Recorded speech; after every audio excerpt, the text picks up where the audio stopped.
우리는 매일 잠을 잡니다. 적어도 그렇게 믿고 있습니다. 하루가 끝나면 침대에 눕고 눈을 감고 몇 시간을 보낸 뒤 아침을 맞이합니다. 겉으로 보기에는 충분히 쉰 것처럼 보입니다. 그러나 아침에 일어났을 때 몸이 무겁고 머리가 맑지 않고 사소한 자극에도 예민해지고 집중력이 오래 유지되지 않는다면 그것은 잠을 자지 못한 것이 아니라 깊이 자지 못한 것입니다.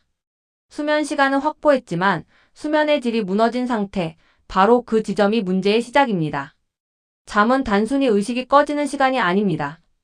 우리 몸과 뇌가 회복을 실행하는 정밀한 재설정 과정입니다. 심박수는 낮아지고 혈압은 안정되며 체온은 서서히 떨어집니다. 뇌척수액의 흐름이 증가하면서 낮 동안 축적된 대사 노폐물이 배출됩니다. 근육은 미세 손상을 복구하고 면역세포는 재정비됩니다. 성장 호르몬 분비는 깊은 수면 단계에서 가장 활발해지고 이 호르몬은 세포 재생과 조직 회복에 핵심적인 역할을 합니다. 이 모든 과정이 제대로 이루어지는 구간이 바로 깊은 수면, 즉 서파 수면 단계입니다. 문제는 우리가 이 깊은 수면에 충분히 도달하지 못하고 있다는 사실입니다. 그리고 그 원인은 거창한 질환이 아니라 너무나 일상적이고 반복적인 습관일 가능성이 큽니다. 우리는 낮의 방식으로 밤을 맞이합니다. 밝은 빛, 빠른 정보, 끊임없는 자극을 그대로 유지한 채 눈만 감습니다. 그러면서도 왜 개운하지 않은지 의아해합니다. 첫 번째 습관은 잠들기 직전까지 스마트폰을 보는 행동입니다. 이 습관은 너무나 흔하기 때문에 문제로 인식되지 않습니다. 침대에 누워 영상을 보고 메시지를 확인하고 짧은 콘텐츠를 넘기며 시간을 보냅니다. 몇 분만 보겠다고 시작하지만 알고리즘은 멈춤을 허용하지 않습니다. 10분은 30분이 되고 30분은 1시간이 됩니다. 그리고 피곤함이 몰려오면 그대로 화면을 끄고 잠을 청합니다. 많은 사람들은 이 과정을 아무 문제 없이 반복합니다. 그러나 이 행동은 수면 생리학의 관점에서 보면 깊은 수면을 구조적으로 방해하는 조건을 만들어냅니다. 가장 먼저 영향을 받는 것은 멜라토닌 분비입니다. 스마트폰 화면에서 방출되는 블루라이트는 망막을 통해 시상하부의 식욕차상에게 전달되고 이 부위는 우리 몸의 생체 시계를 조율합니다. 강한 청색광 자극은 낮 신호로 인식됩니다. 그 결과 멜라토닌 분비가 억제되거나 지연됩니다. 멜라토닌은 단순히 졸음을 유도하는 호르몬이 아닙니다. 체온을 낮추고 말초 혈관을 확장시키며 신체를 수면 모드로 전환시키는 스위치 역할을 합니다. 이 스위치가 늦게 켜지면 수면 시작 시점이 뒤로 밀리고 깊은 수면 단계에 진입하는 시간이 단축됩니다. 여기서 끝나지 않습니다. 빛의 자극보다 더 큰 문제는 정보 자극입니다. 우리는 화면을 통해 감정을 소비합니다. 뉴스는 불안을 자극하고 SNS는 비교와 열등감을 자극하며 짧은 영상은 강한 도파민 반응을 유도합니다. 도파민은 보상과 동기를 담당하는 신경전달 물질이지만 동시에 각성 시스템을 활성화합니다. 도파민이 높게 유지된 상태에서는 부교감신경이 충분히 우세해지기 어렵습니다.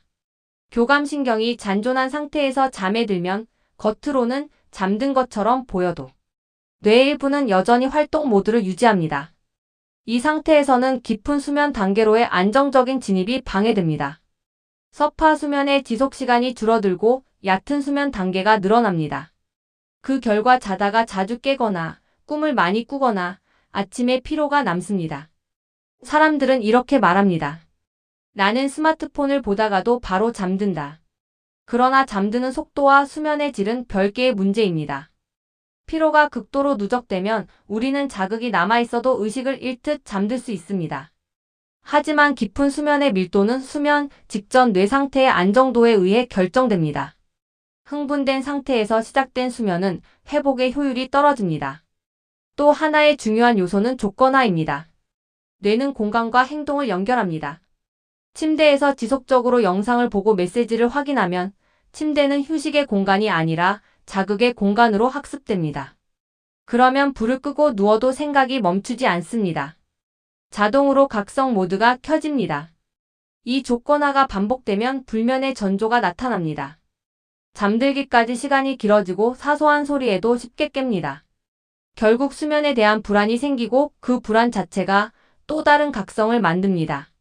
장기적으로 보면 깊은 수면의 부족은 단순한 피로를 넘어 전신 기능에 영향을 줍니다. 성장 호르몬 분비 감소는 조직 회복 속도를 떨어뜨리고 면역 기능 저하는 감염에 대한 취약성을 높입니다. 인슐린 감수성은 저하되어 혈당 조절이 불안정해질 수 있습니다.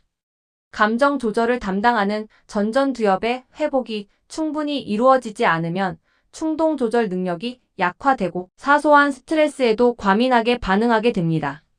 기억을 정리하고 장기 기억으로 전환하는 해마의 활동 역시 깊은 수면 단계에서 활발해지는데 이 과정이 반복적으로 방해되면 학습 효율이 떨어집니다.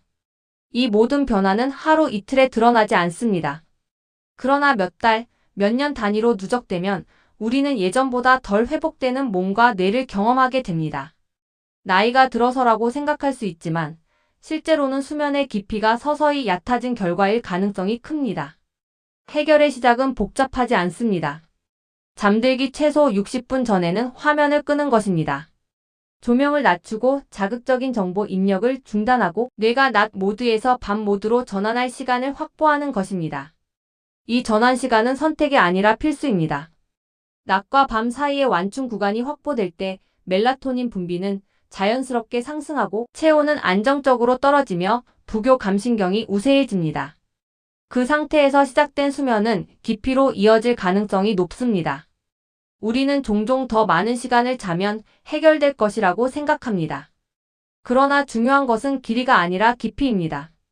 깊은 잠 30분이 얕은 잠 1시간보다 회복 효율이 높을 수 있습니다. 회복은 양이 아니라 질의 문제입니다. 그리고 그 질은 잠들기 직전 1시간의 선택에 달려 있습니다. 오늘 밤 침대에 누웠을 때 손이 자동으로 스마트폰을 찾는다면 그 순간을 인식해야 합니다. 그 행동은 단순한 습관이 아니라 수면 구조를 흔드는 신호입니다. 스마트폰을 내려놓는 작은 절제가 깊은 수면의 문을 여는 첫 단계입니다. 우리는 잠을 자는 것이 아니라 회복을 설계해야 합니다. 그리고 그 설계는 밤의 마지막 1시간에서 시작됩니다. 두 번째 습관은 늦은 시간까지 밝은 조명 아래에 머무는 행동입니다. 많은 사람들은 스마트폰만 줄이면 된다고 생각합니다. 하지만 화면을 끄고 나서도 집안의 조명이 환하게 켜져 있다면 우리의 뇌는 여전히 낮이라고 인식합니다. 문제는 빛의 종류와 강도입니다. 특히 천장에 설치된 흰색 LED 조명은 낮 시간대 태양광과 유사한 파장을 포함하고 있어 생체 시계를 계속 자극합니다. 우리 몸에는 약 24시간 주기로 반복되는 생체 리듬이 존재합니다. 이 리듬은 빛에 의해 가장 강하게 조절됩니다. 밤이 되면 어두워지고 그 어둠이 멜라토닌 분비를 촉진하며 체온을 낮추고 졸음을 유도합니다. 그런데 밤 10시, 11시가 되어도 실내가 낮처럼 밝다면 뇌는 아직 활동해야 할 시간이라고 판단합니다. 조명이 밝은 환경에서는 교감신경의 긴장이 쉽게 내려가지 않습니다. 심박수는 완전히 안정되지 않고 근육 긴장은 남아있으며 뇌파는 깊은 수면으로 떨어질 준비를 충분히 하지 못합니다. 우리는 침대에 누웠을 때 피곤함을 느낄 수는 있습니다. 그러나 그 피곤함은 회복 신호가 아니라 단순한 에너지 고갈 신호일 수 있습니다. 빛은 단순히 시각 정보가 아닙니다. 그것은 생체 신호입니다. 밤이 깊어질수록 조도는 점점 낮아져야 하고 색온도는 따뜻해져야 합니다. 그래야 뇌는 이제 멈춰도 된다는 메시지를 받습니다. 그러나 현대의 실내 환경은 그 반대 방향으로 설계되어 있습니다. 퇴근 후 집에 돌아오면 우리는 밝은 조명 아래에서 식사를 하고 TV를 보고 정리를 하고 또 다른 활동을 이어갑니다. 뇌는 계속해서 정보를 처리합니다. 그 상태에서 갑자기 불을 끄고 누워버리면 전환 과정이 생략됩니다. 이 전환의 부재가 깊은 수면을 방해합니다. 깊은 수면에 들어가기 위해서는 체온이 서서히 떨어져야 합니다. 그런데 강한 조명은 체온 리듬을 지연시킵니다. 체온이 충분히 내려가지 않으면 서파 수면 진입이 지연됩니다. 이는 깊은 수면의 총량 감소로 이어집니다. 장기적으로 보면 이 패턴은 만성적인 수면 구조 왜곡을 만듭니다. 깊은 수면 비율이 낮아지면 성장 호르몬 분비가 줄어들고 조직 회복이 더디며 운동 후 피로 회복 속도가 느려집니다. 또한 감정 조절 능력이 떨어져 작은 자극에도 과도하게 반응하게 됩니다. 해결은 복잡하지 않습니다. 잠들기 최소 1시간 전에는 조도를 낮추고 가능하다면 간접 조명만 켜두는 것이 좋습니다. 색온도는 따뜻한 계열로 유지하고 천장 조명 대신 스탠드 조명을 사용하는 것이 도움이 됩니다. 이 작은 변화가 생체 리듬을 정상화하는 기반이 됩니다. 세 번째 습관은 잠들기 직전까지 생각을 멈추지 않는 행동입니다. 우리는 몸은 눕히지만 머리는 계속 움직입니다. 하루 동안 있었던 일들을 되짚고 내일 해야 할 일을 정리하고 대화 장면을 재현하고 아직 오지 않은 문제를 미리 걱정합니다. 이 사고의 흐름은 멈추지 않습니다. 문제는 뇌가 생각을 멈추지 않으면 깊은 수면으로 내려가기 어렵다는 점입니다. 깊은 수면은 뇌 활동이 느려지고 동기화되는 단계입니다. 그런데 걱정과 계획은 전전두엽과 편도체를 활성화시킵니다. 특히 불안과 관련된 사고는 코르티솔 분비를 자극합니다. 코르티솔은 원래 아침에 상승해야 할 호르몬입니다. 밤에 높게 유지되면 수면의 깊이를 얕게 만듭니다. 이 상태에서 잠들면 자주 깨거나 새벽에 눈이 떠지거나 꿈이 많아질 수 있습니다. 많은 사람들이 생각이 많아서 잠이 안 온다고 말합니다. 그러나 생각은 결과이지 원인이 아닐 수 있습니다. 우리는 낮 동안 생각을 정리하지 않고 밤으로 미루는 습관을 가지고 있습니다. 뇌는 미완의 과제를 계속 붙잡고 있습니다. 이를 제이가르닉 효과라고 부릅니다. 끝나지 않은 일은 기억 속에서 더 강하게 남습니다.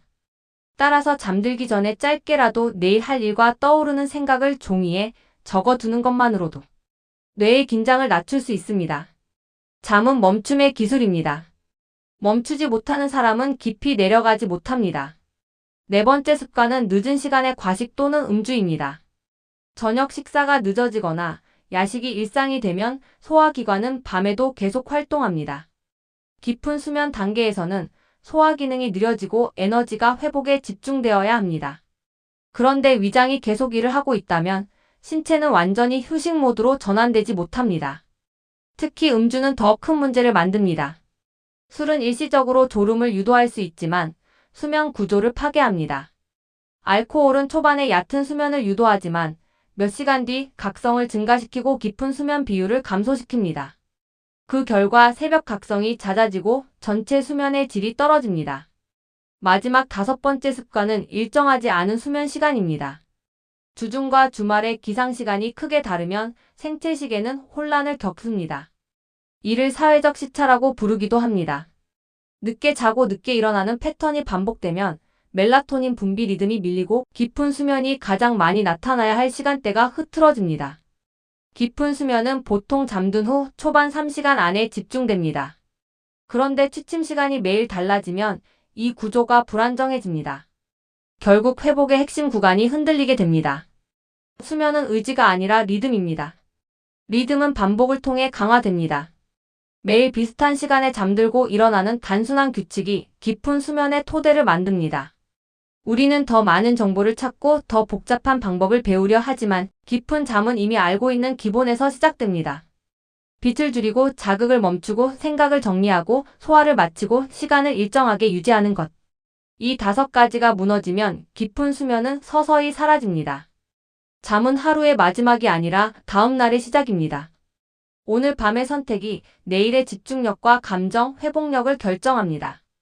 우리는 이미 알고 있습니다. 깊은 잠을 방해하는 요소가 무엇인지, 무엇을 줄여야 하는지, 무엇을 피해야 하는지 알고 있습니다. 하지만 아는 것과 바꾸는 것은 전혀 다른 문제입니다. 많은 사람들이 수면 정보를 소비합니다. 블루라이트가 문제라는 것도 알고 카페인이 늦으면 안 된다는 것도 알고 수면 시간이 중요하다는 것도 압니다. 그럼에도 불구하고 삶은 쉽게 달라지지 않습니다. 이유는 단순합니다. 수면은 의지로 조절되는 영역이 아니기 때문입니다. 깊은 잠은 결심으로 만들어지지 않습니다. 하루 전체의 흐름이 만들어내는 결과일 뿐입니다. 그래서 습관을 하나씩 고치는 방식이 아니라 하루를 설계하는 방식으로 접근합니다. 핵심은 이것입니다.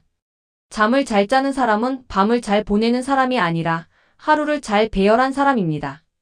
깊은 수면은 밤 11시에 갑자기 만들어지지 않습니다. 그 전 12시간의 선택이 그 순간을 결정합니다. 먼저 아침입니다. 깊은 잠을 설계하는 첫 단계는 기상시간 고정입니다. 많은 사람들이 취침 시간을 먼저 고민합니다. 몇 시에 자야 할지 계산하고 몇 시간을 자야 하는지 따집니다. 그러나 생체 리듬은 자는 시간보다 일어나는 시간에 더 민감합니다. 매일 다른 시간에 일어나면 뇌는 리듬을 예측하지 못합니다. 예측하지 못하는 시스템은 안정될 수 없습니다. 기상 시간을 고정하면 뇌는 24시간 리듬을 정렬하기 시작합니다. 아침에 눈을 뜨는 순간 멜라토닌 분비는 멈추고 코르티솔이 서서히 상승합니다.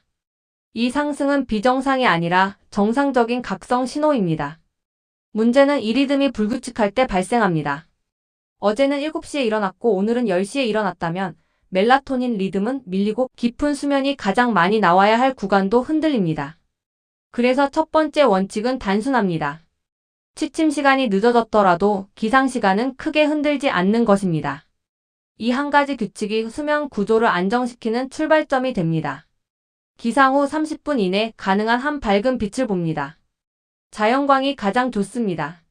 창가에 서서 햇빛을 받는 것만으로도 충분합니다. 빛은 눈을 통해 뇌의 깊숙한 곳으로 신호를 보냅니다. 이 신호는 하루가 시작됐다는 선언입니다. 이 선언이 명확할수록 밤의 멜라토닌 분비도 명확해집니다. 결국 아침의 빛이 밤의 깊이를 만듭니다. 이제 오전과 오후입니다. 우리가 깨어있는 동안 뇌에는 피로 물질이 쌓입니다. 대표적인 것이 아데노신입니다. 이 물질이 충분히 축적되어야 밤에 깊은 수면이 형성됩니다. 이것을 수면 압력이라고 합니다. 그런데 카페인은 이 과정을 방해합니다. 카페인은 아데노신 수용체에 먼저 결합해 졸림 신호를 차단합니다.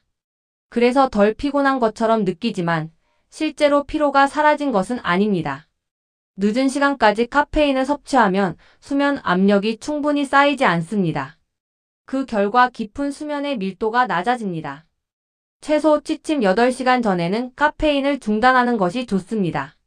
오후 2시 이후라면 커피 대신 물이나 허브차로 전환하는 것이 도움이 됩니다. 낮잠도 전략이 필요합니다. 20분 이내의 짧은 낮잠은 각성을 회복시키지만 30분을 넘기면 깊은 수면 단계에 들어갈 수 있습니다. 낮에 깊은 수면을 일부 소모하면 밤에 필요한 압력이 줄어듭니다.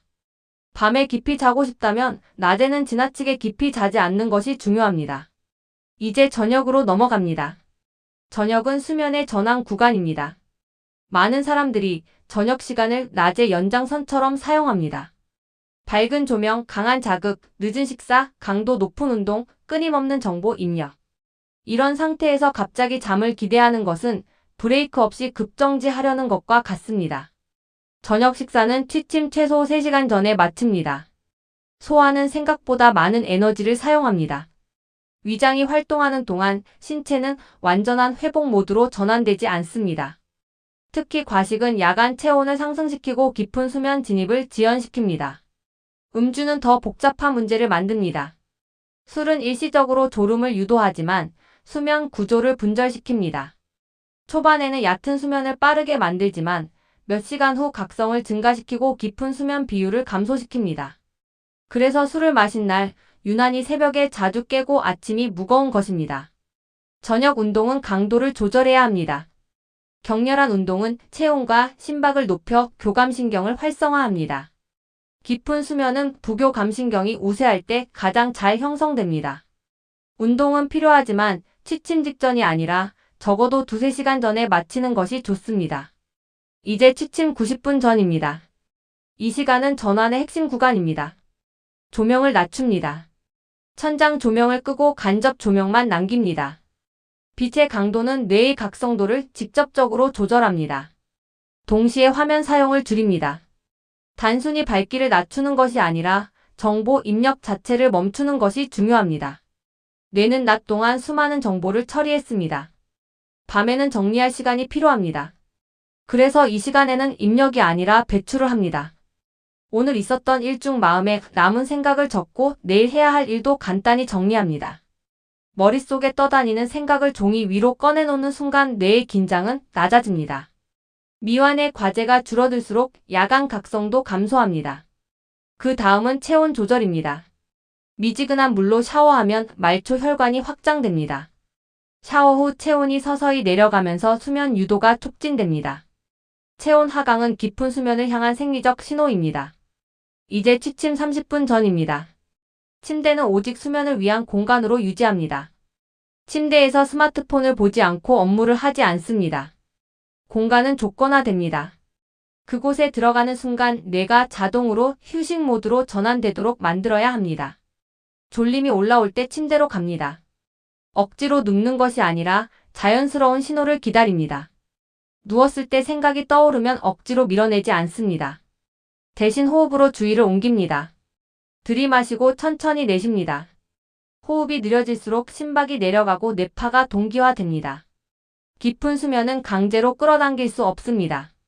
그러나 내려갈 수 있는 경사를 완만하게 만들 수는 있습니다. 이 흐름이 하루 이틀 반복되면 뇌는 이 패턴을 학습합니다. 같은 시간에 일어나고 같은 방식으로 밤을 준비하면 리듬은 점점 선명해집니다. 중요한 것은 완벽함이 아니라 반복입니다. 깊은 잠은 특별한 기술이 아니라 리듬의 안정성에서 나옵니다. 오늘 하루를 어떻게 시작했고 어떻게 줄였는지가 밤의 깊이를 결정합니다. 수면은 밤의 문제가 아닙니다. 24시간 설계의 결과입니다. 이 설계를 반복하면 깊은 수면은 점점 예측 가능해집니다. 그리고 예측 가능성은 안정감을 만듭니다. 안정된 리듬 위에서 회복은 극대화됩니다. 우리는 깊은 잠을 단순한 휴식으로 생각하는 경향이 있습니다. 하루의 피로를 푸는 시간, 아무것도 하지 않는 공백의 시간, 의식이 꺼진 상태라고 여깁니다. 그러나 깊은 수면은 공백이 아닙니다. 가장 적극적인 회복이 일어나는 시간이며 눈에 보이지 않는 수준에서 몸과 뇌가 재건되는 구간입니다.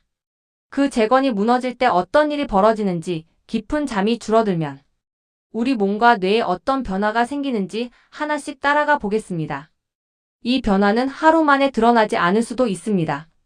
그러나 반복되면 서서히 누적되며 결국 일상 전체를 바꿉니다. 먼저 뇌입니다. 깊은 수면 단계에서는 느린 뇌파, 이른바 서파가 우세해집니다. 이 시기에는 낮 동안 과활성화되었던 신경회로가 안정되고 불필요한 연결은 정리됩니다. 중요한 기억은 강화되고 덜 중요한 정보는 희미해집니다. 이 과정이 반복되면서 뇌는 효율성을 유지합니다. 깊은 잠이 부족하면 이 정리 과정이 충분히 일어나지 않습니다. 낮 동안 입력된 정보가 과잉 상태로 남고 신경망은 불필요하게 복잡해집니다. 그 결과 집중력이 떨어지고 사소한 일에도 쉽게 산만해집니다. 같은 업무를 수행하는데 더 많은 에너지가 필요해지고 결정 피로가 빨리 찾아옵니다. 기억력에도 변화가 생깁니다. 새로운 정보를 장기 기억으로 전환하는 과정은 수면 중에 강화됩니다. 특히 깊은 수면은 사실 기억과 개념 정리에 중요한 역할을 합니다. 이 단계가 줄어들면 배운 내용을 오래 유지하기 어렵고 학습 효율이 떨어집니다. 반복해서 읽어도 머릿속에 정착하지 않는 느낌이 드는 이유가 여기에 있습니다. 다음은 감정 조절입니다. 수면이 안정적일 때 전전두엽은 편도체의 과도한 반응을 조절합니다. 그러나 깊은 수면이 부족하면 이 조절 기능이 약해집니다. 작은 자극에도 감정이 쉽게 흔들리고 평소라면 넘길 수 있는 상황에서도 예민하게 반응합니다. 짜증이 늘고 감정의 진폭이 커지며 회복 속도는 느려집니다. 이 상태가 반복되면 스트레스에 대한 저항력이 떨어집니다. 스트레스 상황이 줄어든 것이 아니라 같은 자극이 더 크게 느껴지기 시작합니다. 결국 일상은 점점 더 피곤해지고 피로는 다시 수면을 방해하는 악순환을 만듭니다. 면역계도 영향을 받습니다. 깊은 수면 중에는 면역세포가 활성화되고 염증 반응을 조절하는 신호가 정돈됩니다. 충분한 깊은 잠은 감염에 대한 방어력을 높이고 손상된 조직 회복을 촉진합니다. 그러나 수면이 부족하면 염증 수치가 서서히 상승합니다. 눈에 띄는 질병이 당장 나타나지 않더라도 몸은 만성적인 저강도 염증 상태로 기울 수 있습니다. 이 상태는 피로감, 무기력, 잔잔한 통증, 잦은 감기와 같은 형태로 나타날 수 있습니다. 회복이 느려지고 작은 상처도 오래 지속됩니다. 대사에도 변화가 생깁니다. 깊은 수면은 호르몬 균형을 유지하는 데 중요한 역할을 합니다. 식욕을 조절하는 호르몬, 에너지 사용을 조절하는 인슐린 민감도, 성장 호르몬 분비가 이 시기에 영향을 받습니다. 깊은 잠이 줄어들면 식욕을 억제하는 신호는 약해지고 고열량 음식에 대한 욕구는 증가할 수 있습니다. 충분히 먹었음에도 더 먹고 싶은 느낌이 들고 단 음식이나 자극적인 음식에 끌립니다. 동시에 인슐린 감수성이 떨어지면 같은 음식을 먹어도 혈당 조절이 비효율적으로 이루어집니다. 이 작은 변화가 반복되면 체중 증가로 이어질 수 있습니다. 노화와도 연결됩니다. 깊은 수면 중에는 세포 복구와 관련된 단백질 합성이 활발해집니다. 피부 세포도 예외가 아닙니다. 깊은 잠이 줄어들면 회복 속도가 늦어지고 피로가 얼굴에 드러납니다. 피부 탄력이 감소하고 다크서클이 짙어지며 전체적인 생기가 줄어듭니다. 이는 단순한 미용의 문제가 아니라 회복력의 문제입니다. 심혈관계 역시 영향을 받습니다. 수면 중에는 혈압이 자연스럽게 떨어지며 심장이 휴식 상태로 들어갑니다. 깊은 수면이 충분하면 이 하강이 안정적으로 유지됩니다. 그러나 수면이 분절되거나 깊은 단계가 부족하면 야간 혈압이 충분히 낮아지지 않을 수 있습니다. 이런 패턴이 지속되면 심혈관계 부담이 누적됩니다. 우리는 종종 피곤함을 개인의 체력 문제로 생각합니다. 그러나 깊은 잠이 부족할 때 나타나는 변화는 단순한 피로가 아닙니다. 그것은 시스템 전체의 효율 저하입니다. 집중이 흐트러지고 감정이 예민해지고 면역이 약해지고 식욕이 흔들리고 회복이 느려지는 것. 이 모든 현상이 따로 발생하는 것처럼 보이지만 뿌리는 하나일 수 있습니다. 깊은 수면의 밀도가 낮아진 것입니다. 여기서 중요한 점은 이 변화가 갑자기 폭발하지 않는다는 사실입니다. 서서히 조용히 누적됩니다. 처음에는 단순한 피로로 시작합니다. 그 다음에는 감정 기복이 늘어납니다. 그 다음에는 작은 질병이 반복됩니다. 그리고 어느 순간 예전 같지 않다는 느낌이 자리 잡습니다. 깊은 잠은 우리 삶의 배경처럼 존재합니다.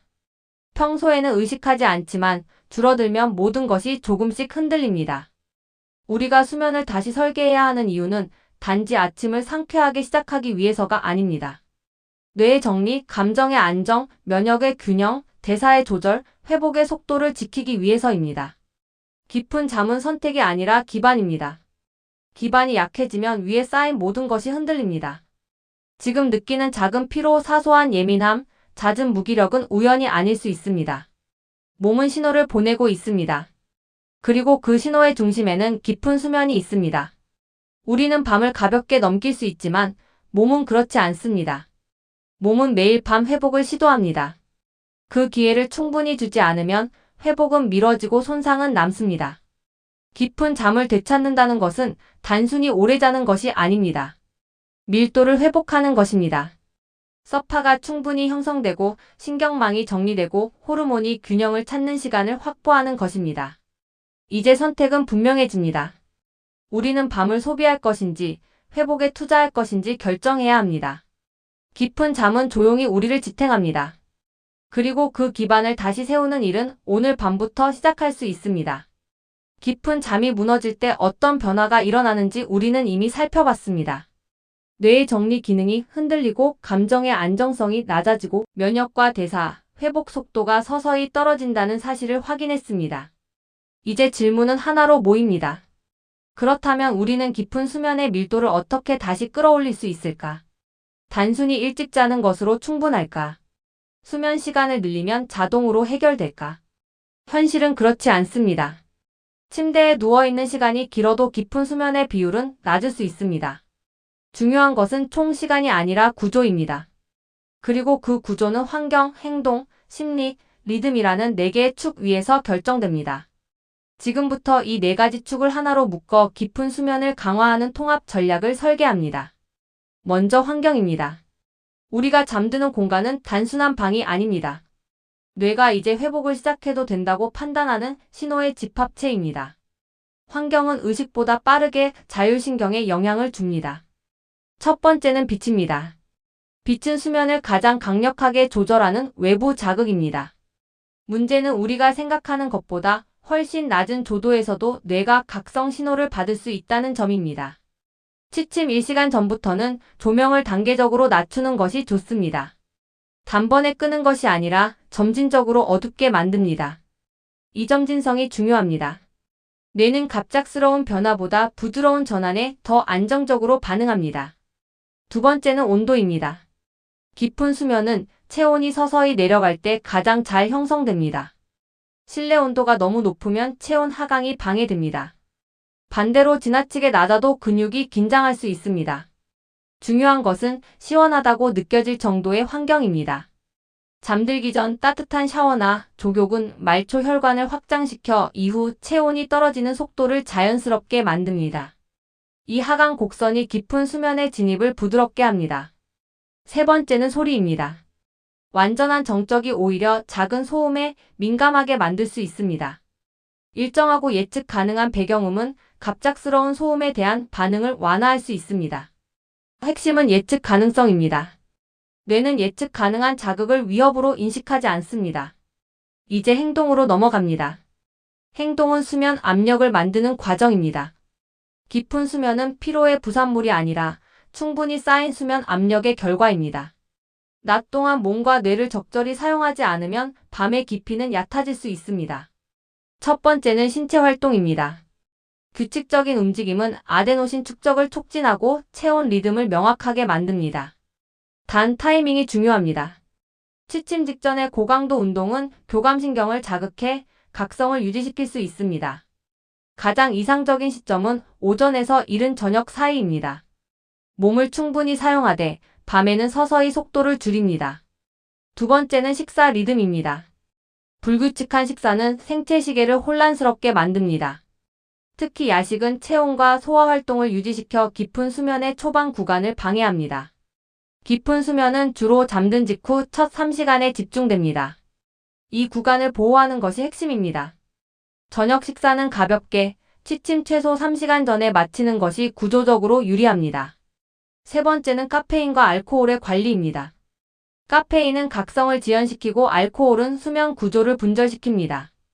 특히 알코올은 초반 졸음을 유도해 착각을 만들지만 후반부 각성을 증가시켜 깊은 수면의 지속성을 깨뜨립니다. 깊은 수면을 강화하고 싶다면 이 두 요소는 전략적으로 조절되어야 합니다. 이제 심리 영역입니다. 많은 사람들이 침대에 누워서야 비로소 생각을 시작합니다. 낮 동안 미뤄둔 고민이 밤에 활성화됩니다. 그러나 뇌는 각성 상태에서 깊은 수면으로 급격히 전환되지 않습니다. 심리적 긴장은 신체적 긴장으로 이어집니다. 그래서 취침 전 정리 의식이 필요합니다.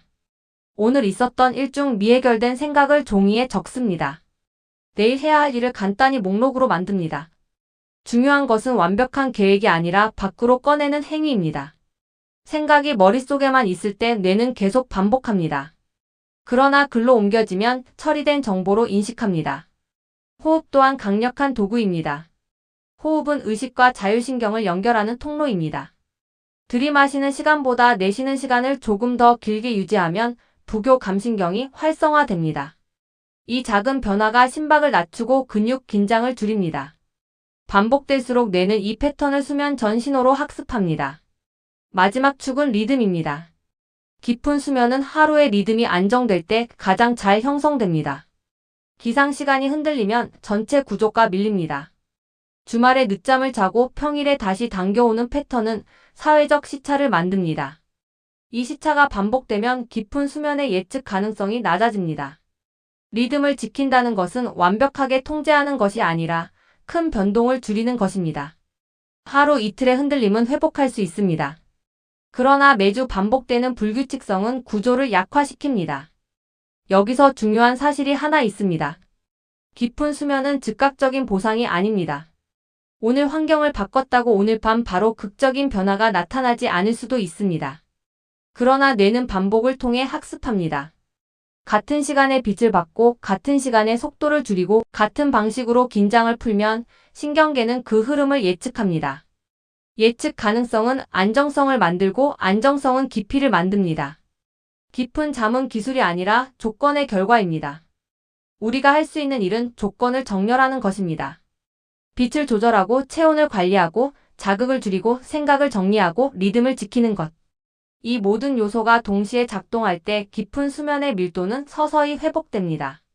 우리는 종종 더 많은 것을 하려고 합니다. 그러나 깊은 잠을 위해 필요한 것은 더하는 것이 아니라 줄이는 것입니다. 자극을 줄이고 변동을 줄이고 늦은 입력을 줄이고 과도한 긴장을 줄이는 것. 그 결과로 나타나는 것이 깊은 회복입니다. 깊은 수면은 우리를 조용히 복구합니다. 낮 동안 마모된 신경회로를 정리하고 염증을 조절하고 에너지를 재배치하고 감정을 안정시킵니다. 이 복구가 안정되면 낮의 효율도 달라집니다. 집중이 길어지고 감정이 단단해지고 피로 회복 속도가 빨라집니다.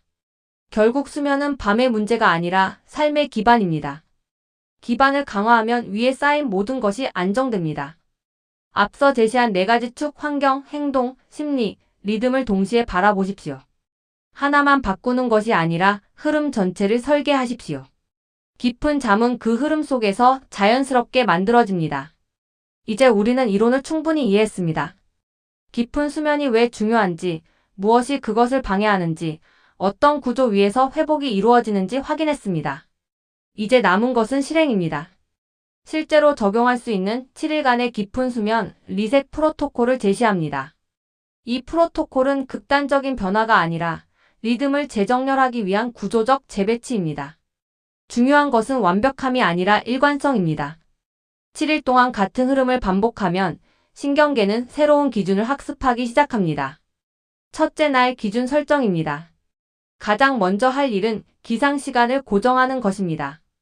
현재 수면 상태가 어떻든 앞으로 7일간 유지할 기상 시간을 정합니다. 이 시간은 현실적으로 지킬 수 있는 범위 안에서 선택합니다. 너무 이상적인 시간은 실패 확률을 높입니다. 알람은 하나만 설정합니다. 여러 개의 알람은 협상 가능성을 만듭니다. 우리는 협상이 아니라 기준을 세우는 단계에 있습니다.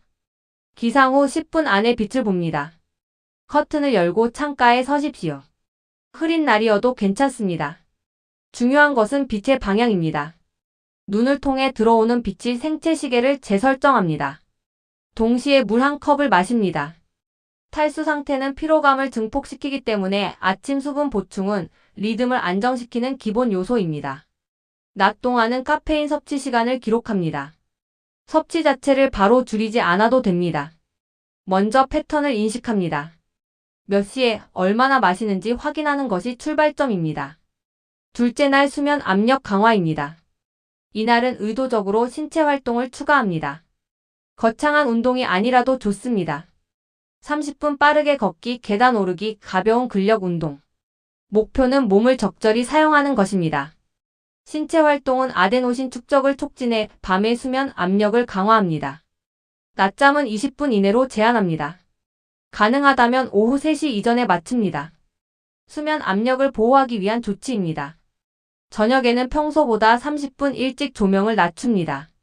천장 조명 대신 간접 조명을 사용합니다. 이 작은 조정이 멜라토닌 분비를 앞당깁니다. 셋째 날 저녁 구조 재정렬입니다. 저녁 식사 시간을 고정합니다. 취침 3시간 전에는 식사를 마칩니다. 과식하지 않습니다. 포만감이 아니라 편안함을 기준으로 멈춥니다. 이날부터 취침 90분 전 디지털 입력을 줄입니다. 완전히 끊지 못하더라도 강도를 낮춥니다. 자극적인 콘텐츠 대신 단순한 활동으로 전환합니다. 종이책을 읽거나 조용한 음악을 듣습니다. 핵심은 뇌의 각성도를 단계적으로 낮추는 것입니다. 넷째 날 심리 정리 루틴 도입입니다. 취침 60분 전 종이와 펜을 준비합니다. 오늘 하루 중 마음에 남은 생각을 적습니다. 해결되지 않은 문제도 적습니다. 그리고 내일 해야 할 일 3가지만 기록합니다. 이 행위는 생각을 외부로 이동시키는 과정입니다. 이후 5분간 호흡에 집중합니다. 들이마시고 천천히 내쉽니다. 내쉬는 시간을 조금 더 길게 유지합니다. 심박이 내려가고 근육 긴장이 완화됩니다. 이 루틴은 뇌에 이제 정리 시간이라는 신호를 보냅니다. 다섯째 날 환경 미세 조정입니다. 침실 온도를 점검합니다. 약간 시원한 환경을 만듭니다. 침구의 무게와 질감을 확인합니다. 지나치게 무겁거나 불편한 요소가 있다면 조정합니다. 작은 불편함도 수면 중 미세 각성을 유발할 수 있습니다. 빛 차단 상태를 확인합니다. 작은 LED 불빛도 가릴 수 있다면 가립니다.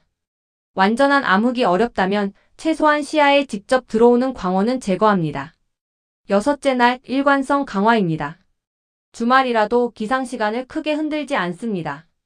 1시간 이내 변동만 허용합니다. 늦잠은 즉각적인 만족을 줄 수 있지만 리듬을 지연시킵니다. 낮 동안의 활동과 저녁 루틴을 동일하게 반복합니다. 반복은 학습을 강화합니다.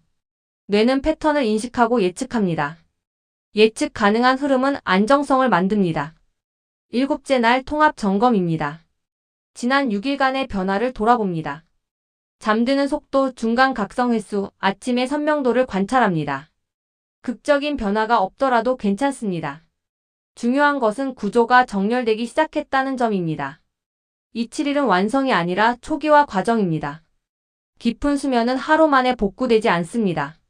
그러나 리듬은 반복에 반응합니다. 같은 시간에 빛을 받고 같은 시간에 속도를 줄이고 같은 방식으로 긴장을 해소하면 신경계는 새로운 기준을 학습합니다. 여기서 멈추지 마십시오. 7일이 끝났다면 같은 구조를 한 주 더 반복하십시오. 두 번째 주부터는 변화가 더 분명해질 수 있습니다. 깊은 수면은 우리 몸이 스스로를 복구하도록 허용하는 시간입니다. 우리가 할 일은 그 복구가 일어날 수 있는 조건을 안정적으로 제공하는 것입니다. 과도한 자극을 줄이고 리듬을 고정하고 긴장을 해소하고 환경을 정리하는 것. 이 프로토콜은 극단적인 방법이 아닙니다. 그러나 구조적으로 강력합니다. 일관성은 생리학적 신뢰를 만듭니다. 신뢰가 쌓이면 깊은 수면의 밀도는 서서히 회복됩니다. 이제 선택은 실행입니다. 오늘 밤부터 첫 단계를 시작할 수 있습니다. 완벽하려 하지 말고 반복하십시오. 깊은 잠은 반복 위에서 형성됩니다. 우리는 이미 환경을 정리했고 행동을 재설계했고 리듬을 고정했고 7일간의 리셋 프로토콜까지 실행했습니다. 구조는 잡혔습니다. 그런데도 여전히 깊이가 기대만큼 올라오지 않는다면 이제는 더 미세한 층위를 들여다볼 차례입니다. 오늘은 우리가 인식하지 못한 채 반복하고 있는 미세 습관이 어떻게 깊은 수면을 조용히 훼손하는지 해부합니다. 거창하지 않습니다. 오히려 사소해 보이기 때문에 더 강력합니다. 깊은 수면은 큰 실수 하나보다 작은 자극의 반복에 더 쉽게 흔들립니다. 첫 번째는 취침 직전 확인 습관입니다. 우리는 잠들기 직전까지 무언가를 확인합니다. 메시지, 뉴스, 댓글, 메일, 숫자, 일정. 이 행위는 몇 분이면 끝난다고 생각합니다. 그러나 뇌는 내용을 처리합니다. 정보의 성격이 긍정적이든 부정적이든 상관없습니다. 새로움 자체가 각성을 유발합니다. 특히 열린 루프가 문제입니다. 읽고 끝나는 정보가 아니라 생각을 남기는 정보. 답장을 해야 할 메시지, 비교를 유발하는 콘텐츠, 감정을 자극하는 뉴스. 이 열린 루프는 침대에 누운 뒤에도 닫히지 않습니다. 뇌는 미완료 상태를 불편하게 인식하고 반복적으로 재생합니다. 이 습관은 길지 않아도 됩니다. 단 3분이어도 충분합니다. 문제는 시간의 길이가 아니라 타이밍입니다. 수면 직전의 입력은 바로 수면 구조에 영향을 줍니다. 깊은 수면은 초반 3시간에 가장 많이 형성되는데 이 초반 구간이 각성 잔여 자극에 의해 얕아질 수 있습니다. 두 번째는 침대 위 각성입니다. 침대는 회복의 공간이어야 합니다. 그러나 우리는 침대에서 대화를 하고 영상을 보고 업무를 정리하고 고민을 이어갑니다. 이렇게 되면 뇌는 침대를 수면과 연결하지 않습니다. 침대는 각성의 연장선이 됩니다. 고전적 조건하의 원리는 단순합니다. 같은 공간에서 반복되는 상태가 그 공간의 의미를 결정합니다. 침대 위에서 각성이 반복되면 눕는 순간부터 뇌는 긴장을 유지합니다. 우리는 피곤하지만 뇌는 준비 상태를 유지합니다.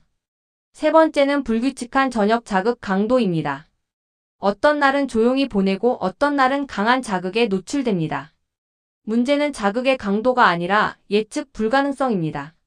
뇌는 패턴을 좋아합니다. 오늘은 잔잔했다가 내일은 강렬했다가 다시 조용해지는 흐름은 각성 시스템을 불안정하게 만듭니다. 예를 들어 늦은 시간에 격렬한 토론, 경쟁 게임, 감정이 격해지는 콘텐츠 소비는 교감신경을 활성화합니다. 이 활성화는 몇 분 만에 꺼지지 않습니다. 겉으로는 차분해 보여도 생리적 각성은 유지됩니다. 심박과 코르티솔 분비가 완전히 내려오기까지는 시간이 필요합니다. 네 번째는 시간 확인 강박입니다. 잠이 오지 않을 때 시계를 반복적으로 확인하는 습관이 있습니다. 지금 몇 시인지 얼마나 남았는지 계산합니다. 이 행위는 수면을 돕지 않습니다. 오히려 불안을 강화합니다. 시간을 확인하는 순간 뇌는 평가 모드로 전환됩니다. 지금 자야 하는데 내일 힘들겠다라는 사고가 시작됩니다. 이 사고는 각성을 유지합니다. 깊은 수면은 통제와 계산의 영역에서 나오지 않습니다. 오히려 통제를 내려놓을 때 형성됩니다. 다섯 번째는 수면에 대한 과도한 기대입니다. 아이러니하게도 수면을 너무 잘 자야 한다는 압박이 기피를 방해합니다. 오늘은 꼭 잘 자야 한다는 생각, 이 프로토콜을 지켰으니 결과가 나와야 한다는 기대는 긴장을 만듭니다. 수면은 수행 과제가 아닙니다. 노력의 결과물이 아닙니다. 조건이 맞으면 자연스럽게 발생하는 생리적 현상입니다. 우리는 조건을 조정할 수는 있지만 직접 수면을 만들 수는 없습니다. 통제하려는 태도는 역설적으로 각성을 유지시킵니다. 여섯 번째는 저녁 카페인의 과소평가입니다. 우리는 카페인을 줄였다고 생각하면서도 초콜릿, 녹차, 디카페인 음료에 포함된 잔여 카페인을 간과합니다. 카페인의 반감기는 개인차가 큽니다. 어떤 사람에게는 오후의 작은 섭취도 밤 구조에 영향을 줄 수 있습니다. 중요한 것은 완전 금지가 아니라 인식입니다. 자신의 민감도를 파악하고 실험적으로 줄여보는 과정이 필요합니다. 일곱 번째는 낮의 빛 부족입니다. 아이러니하게도 밤이 아니라 낮의 빛 노출이 깊은 수면을 좌우합니다. 낮 동안 충분한 자연광을 받지 못하면 생체 시계의 대비가 약해집니다. 대비가 약하면 밤에 멜라토닌 분비도 약해질 수 있습니다. 실내 조명 아래에서 하루를 보내는 것은 리듬의 진폭을 줄입니다. 깊은 수면은 강한 대비에서 잘 형성됩니다. 낮은 밝고 활동적이며 밤은 어둡고 정적인 흐름이 필요합니다. 여덟 번째는 미세한 걱정의 반복 재생입니다. 큰 걱정이 아니라 사소하지만 반복되는 생각. 오늘 했던 말 한마디, 내일의 작은 일정, 타인의 표정 해석. 이 생각들은 감정 강도는 낮지만 지속성이 있습니다. 지속성은 각성을 유지합니다. 이 경우 필요한 것은 해결이 아니라 인식입니다. 생각이 떠오를 때 지금 생각 중이다라고 이름 붙이는 것만으로도 거리감이 생깁니다. 동일시를 줄이면 긴장이 완화됩니다. 아홉 번째는 불완전한 루틴입니다. 어제는 호흡을 하고 오늘은 생략하고 내일은 다른 방식으로 시도합니다. 변화는 자유로워 보이지만 뇌 입장에서는 예측이 어렵습니다. 루틴은 단조로워 보여도 그 단조로움이 안정성을 만듭니다. 열 번째는 회복 없는 낮입니다.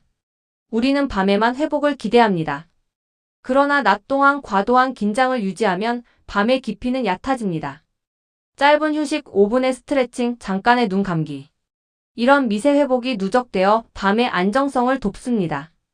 깊은 수면은 하나의 요인으로 무너지지 않습니다. 여러 미세 자극이 겹치며 서서히 구조를 얇게 만듭니다. 그렇기 때문에 해결도 거대한 한 방이 아니라 작은 교정의 누적입니다. 제시한 미세 습관 중 단 하나라도 인식했다면 이미 절반은 시작된 것입니다. 인식은 자동 반복을 멈추게 합니다. 멈춘 자리에서 선택이 가능합니다. 깊은 잠은 거창한 기술이 아니라 미세 자극을 줄이는 과정에서 회복됩니다. 우리는 밤을 통제할 수는 없지만 자극을 정리할 수는 있습니다. 이제 당신의 밤을 다시 관찰하십시오.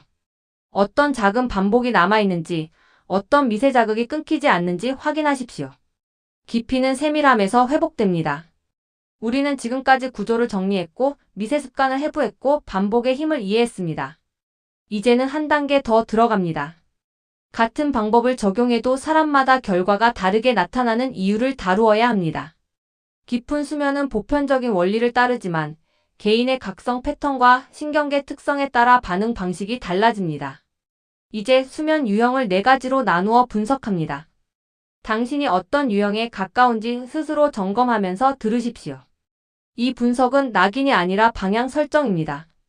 유형을 이해하면 전략이 선명해집니다. 첫 번째 유형은 과각성형입니다. 이 유형은 몸은 피곤한데 뇌가 멈추지 않습니다. 침대에 누우면 오히려 생각이 또렷해집니다. 낮 동안에는 기능적으로 잘 버티지만 밤이 되면 사고가 확장됩니다. 작은 자극에도 쉽게 깨어나고 한번 깨면 다시 잠들기 어렵습니다. 과각성형의 핵심 문제는 에너지 부족이 아니라 긴장 해제의 실패입니다. 교감신경이 기본값처럼 유지됩니다. 이 유형에게 필요한 것은 더 많은 피로가 아니라 더 강한 이완 신호입니다. 따라서 운동을 추가하는 것보다 저녁의 감속 구간을 확실히 확보하는 것이 중요합니다. 취침 90분 전부터 속도를 단계적으로 낮추는 구조가 필요합니다. 조명은 점진적으로 어두워져야 하고 대화의 강도도 낮아져야 합니다. 특히 호흡 훈련은 선택이 아니라 필수입니다. 들숨보다 날숨을 길게 유지하는 호흡을 최소 5분 이상 반복하십시오. 처음에는 효과가 미미해 보여도 반복하면 신경계는 학습합니다. 두 번째 유형은 지연형 리듬형입니다. 이 유형은 밤이 되면 오히려 각성이 올라갑니다. 낮에는 흐릿하고 저녁이 되면 집중이 잘 됩니다. 자연스럽게 취침 시간이 늦어지고 아침 기상이 어렵습니다. 이 경우 의지 부족이 아니라 생체시계의 지연이 문제입니다. 빛 노출 타이밍이 핵심입니다. 아침 빛을 강하게 빠르게 받아야 합니다. 기상 직후 최소 10분 이상 자연광을 보십시오.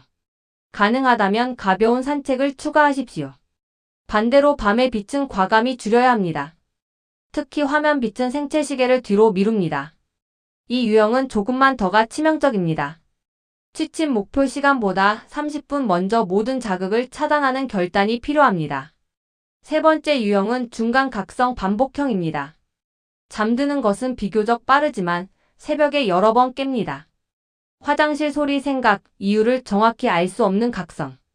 이 유형은 깊은 수면 유지가 약한 경우가 많습니다. 환경 점검이 우선입니다. 온도, 소음, 빛, 친구의 불편함. 미세한 자극이 반복되면 깊은 수면이 분절됩니다. 또한 저녁 수분 섭취 시간도 조정해야 합니다. 취침 직전 많은 수분은 새벽 각성을 유발할 수 있습니다.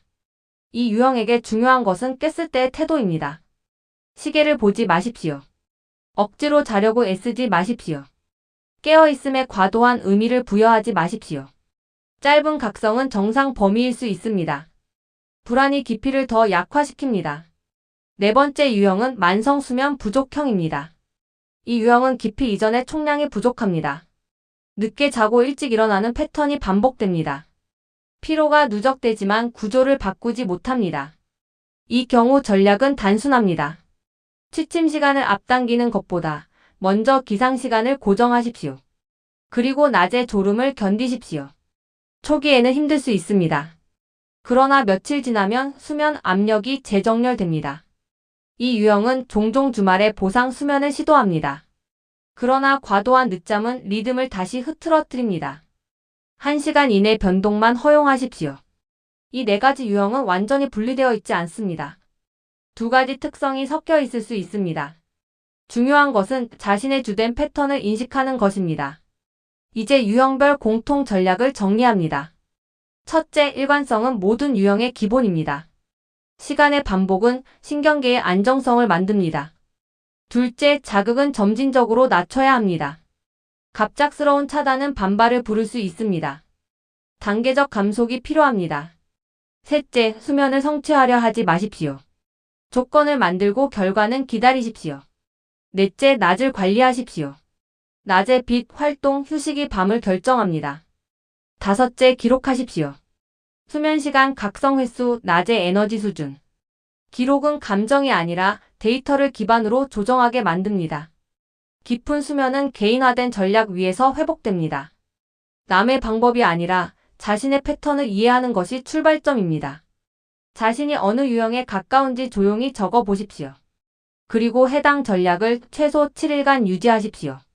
변화는 급격하지 않을 수 있습니다. 그러나 일관성은 반드시 반응을 만듭니다.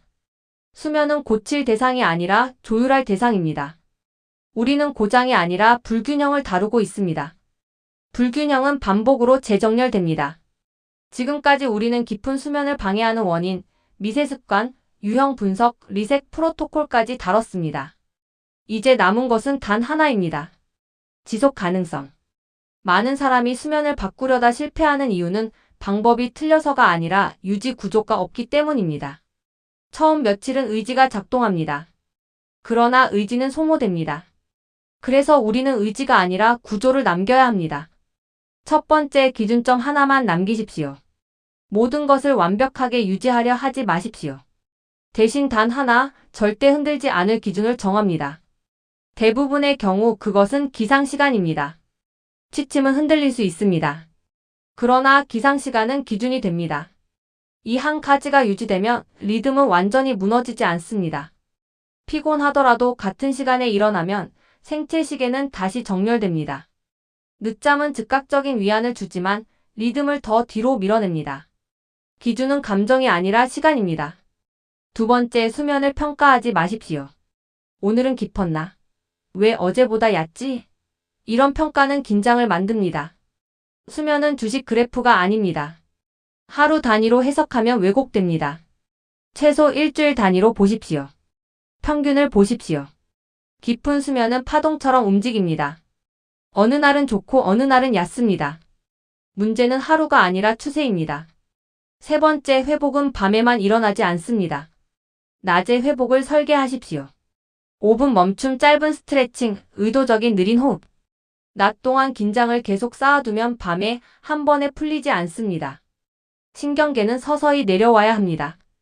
낮을 관리하면 밤은 덜 힘들어집니다. 네 번째, 완벽주의를 제거하십시오. 어느 날 늦게 잤다고 해서, 어느 날 카페인을 마셨다고 해서 모든 것이 무너진 것이 아닙니다. 문제는 실수 자체가 아니라 이미 망했다는 사고입니다. 이 사고가 패턴을 무너뜨립니다.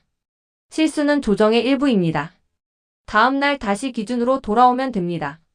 수면은 복구력이 있습니다. 다섯 번째, 환경은 자동화하십시오. 조명을 자동으로 어둡게 설정하고 취침 알림을 고정하고 침대 위 활동을 제한하십시오. 선택을 줄이면 유지가 쉬워집니다. 반복은 자동화될수록 강해집니다. 여섯 번째, 수면을 삶의 중심이 아니라 기반으로 두십시오. 수면에 집착할수록 불안이 생깁니다. 그러나 수면을 무시하면 기반이 흔들립니다. 정답은 균형입니다. 수면은 목표가 아니라 토대입니다. 잘 자면 삶이 선명해집니다. 그러나 삶을 잘 살기 위해 수면을 정리하는 것이지 수면 자체가 성취 과제가 되어서는 안 됩니다. 깊은 수면은 만드는 것이 아니라 허용하는 것입니다. 우리는 억지로 잠들 수 없습니다. 대신 방해 요소를 줄일 수는 있습니다. 자극을 줄이고 리듬을 고정하고 긴장을 완화하고 반복을 유지하면 몸은 스스로 깊이에 들어갑니다. 수면은 본능입니다.